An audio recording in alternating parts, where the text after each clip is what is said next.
Welcome to the first edition of All Outdoors, the Path Less Traveled mailbag. We got some questions today. A lot of people have sent questions to me, and we're going to go over them together. First question. Something that may be too basic for your stuff, but what I've always wondered. When I was a kid, once a year I'd hike into the woods to camp for a week. I'd get awful blisters every time just because my feet weren't used to it. What's the best way for someone who is just starting to hike or is trying to get back into hiking to prevent blisters? It's a good question. So Jeff, when it comes to getting blisters on your feet, the biggest thing is breaking in your shoes ahead of time. Wear good socks. Don't use cotton. A lot of people prefer wool. I like a wool and synthetic. That way they're a little snugger. Keep your feet dry and cover areas that are prone to blisters, like with the moleskins. Those are the best ways that I know how. If you know of any, let me know. What is the best reference to find out what is edible on the trails? By Sarah. The sun is going down and my face was dark for half of this, so I'm going to go over a bunch again. I would go to a class. I know REI does a couple of them. If you're not big on classes or don't want to spend the money, buy a book. I know of 3 books, Edible Wild Plants for Beginners, The Forager's Harvest, and Foraging. And it's a book that includes mushrooms, roots, leaves, and tells you how to cook them in order to make them edible if they're not the best already. I'll put a link in the video. Roof Korean asks, personally I like Mountain House Pro Packs, but I want to know if there's better options. So Mountain House Pro Packs, I mean, they're decent food. I still have a big problem with the amount of sodium that are in them. I think my fried rice is probably the best meal you can make. Backpacker's Pantry Santa Fe style rice and beans with chicken. It's got a ton of chicken in it. It's got a great flavor. I've had it 4 or 5 times, but it's like $10, so watch out. Heather's Choice. People are pretty iffy on some of the meals, but there's an African peanut stew that is fantastic for its flavor, sodium levels, and things like that. Alpine Air's Mexican style chicken bowl, ton of chicken in it. It takes a while to cook, it takes a while to rehydrate. It's also 1,400 milligrams of sodium, but it's a fantastic tasting meal. Degenerate Actual from the TFB server asked, what do you consider must-haves for hiking and camping? I would have to say comfort. So when I go camping and hiking, I use not only a foam pad, which is the frame for my backpack, but I also use a inflatable pad. With this, having 2 pads under me while sleeping doesn't make me feel like shit on the second day. Self-protection on the trail, guns, defensive knives, the somewhat terrible idea of bear spray or tasers. So I truly believe this depends on where you're at. If you're in a suburban area, you're not going to need much other than to scare off animals. I once brought a 410 shotgun that folded and went in my backpack. That was fun. I know some people saw some video of that. Around here, I bring a Keltec P3AT. I've had this guy for, 8 years. Hiked with it for about 6. It does everything I need to. I mean, it could scare away coyotes. It could scare away methamphetamine users. It could stop a lot of things. So that's about all I use. If you're out west, I would definitely have something bigger. A lot of people recommend a 10 millimeter. I don't see that being a bad thing. Would you ever hunt, fish, or trap for food while hiking? So I fish all the time while hiking. Well, I used to. I had a really nice, compactable, folding fishing rod with a tiny reel. Very reliable. And my ex broke it. She's a bitch. That's why she's gone. Medical supplies that don't suck, ?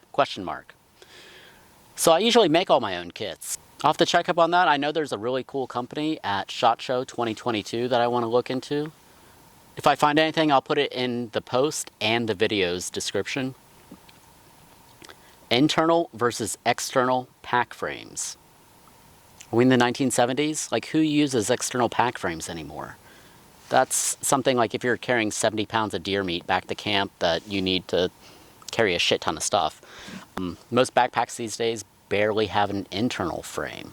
I use a foam pad for my internal frame while my backpack came with an aluminum wiry thing that goes in it.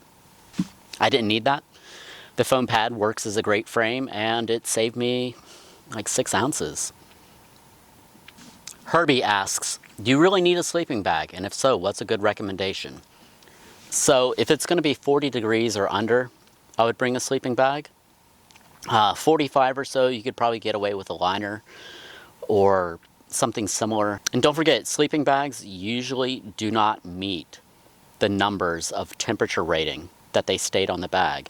So if it's a 45 degree bag, I would not use it under 50 or so.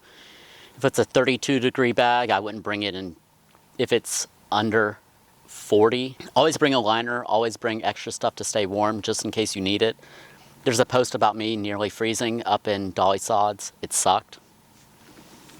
So REI's Magma line is really good.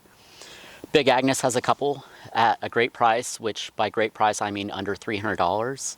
And Decathlon has the Trek 900, which it's kind of bulky. I think it's like 7 liters, but it's 170 bucks. So if you're starting out, I would try that. Do you change how much and how you carry water depending on if you're close to a water supply or not? Yes.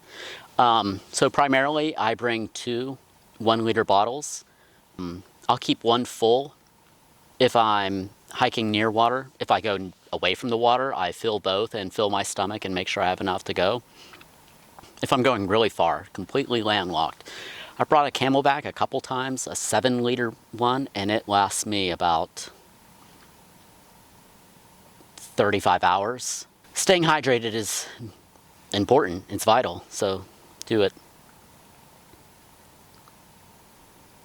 What is the best overall cot considering weight, portability, and cost? I don't know, I don't use cots. I hear Thermarest has got a good one. Which firearm would be best to take hiking regardless of cartridge used based on reliability, weight, and portability? Once again, Kel-Tec P3AT. I bought my mom a Kel-Tec P32. Those are super duper lightweight. I'm sure it would scare an animal away. What's the best and worst place you've ever camped? Acadia National Park. We hiked up to Katahdin from the stream campground. Went over the Hamlin Peak to Roaring Brook campground. The next day we went back to Helen Taylor Trail, over Mount Katahdin, back to the original starting point. It was only 16 miles, but it was tough. There was a lot of scree, there was a lot of just nondescript land. It was kind of demoralizing just seeing all the rock. Best place. Gosh, there's so many. Cade asked, how often do you see wild animals? And how often are they the dangerous type? I've never seen dangerous animals. I've heard coyote outside my tent, maybe 5-10 feet. There was one time where a deer was trying to get the velvet off of his antlers and was knocking against a tree violently at night. It was scary. This was 2011. And we had no clue what it was. It lasted for about 45 minutes, and we were all texting each other inside our tents, like, what the hell is that? The next day we went and saw the marks on the tree. Someone said, oh yeah, deer try to get the fuzz off their antlers. And I guess it's a mating season ritual. Wet wipes. Are you a wet wipe shower before bed when camping fan or no? I would say no. But again, it depends on how often or how long the trip is. You know, if it's 3 days, try to dip into the water, or I always do bring wet wipes just in case, but it doesn't mean I'm going to use them.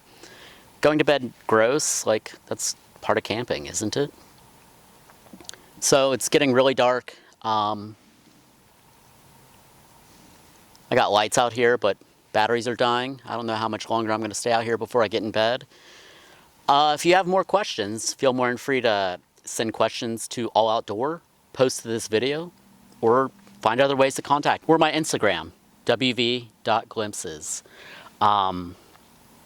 If you've got any great experiences yourself, tell me about them.